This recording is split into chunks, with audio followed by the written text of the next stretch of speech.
Scrolling through your social media channels these days can provoke a lot of emotions and can even seem a bit overwhelming or stressful. And then you almost are in like a slump for the next hour or two because you're mulling over the comments that you read, and you just are surprised by how much hate or, I don't know, passion that people have.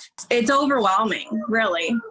And even some of my friends on Facebook, unfriend me if this is how you feel, or it's just so crazy right now. I have learned to just kind of scroll by things, but when I read them, what I see is a lot of general just disrespect for people. It seems like people can't just, voice their opinion or say whatever it is they're talking about and, have an intelligent conversation. It seems to be very one side or the other and not very nice, just very nasty. And it's my opinion. I'm not open to hearing anybody else's opinion. And they're not alone in feeling that way. When I asked how social media was impacting people, I got hundreds of responses, all saying the same thing. In a lot of ways, it's exhausting. So I don't comment on stuff anymore because, you get all these comments back just kind of attacking whatever you said. And it doesn't matter what you say. Everyone seems to be offended or take offense, by certain things. And if a parent says something or questions something about, for instance, going back to school, that's an extremely hard decision for any parent.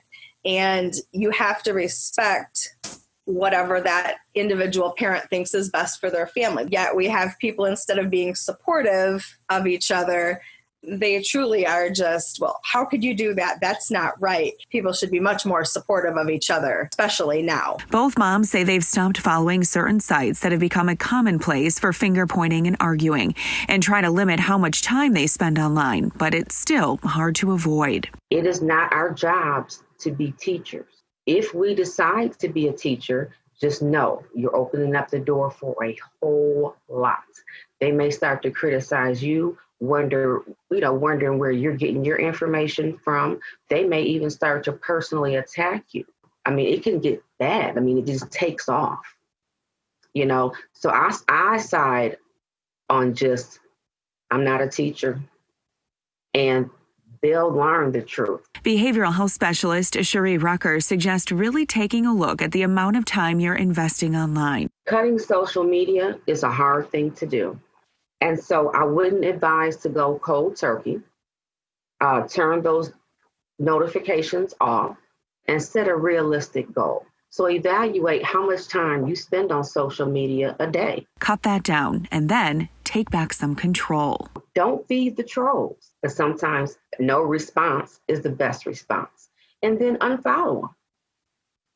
And when you're in a better space, okay, you might want to get back with them. But for right now, all this stuff about whatever subject that they're, keep ruminating about, unfollow.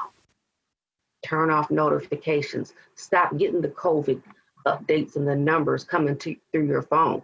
I go into my bubble is what I call it. I don't watch the news and I don't check social media. Sometimes I stay in my bubble 2 to 3 days and my clients is updating me on what's happening. And then when I'm in a better space and I know I can handle it, I come out. And I think that is taking care of myself and just like a defense mechanism, because I know too much information can just be, like I said, too much. Right? Yeah. Well, if you're interested in speaking with behavioral health specialist Cherie Rucker, she does have an office here in Grand Rapids on 44th Street. You can call their office, their number right there on your screen.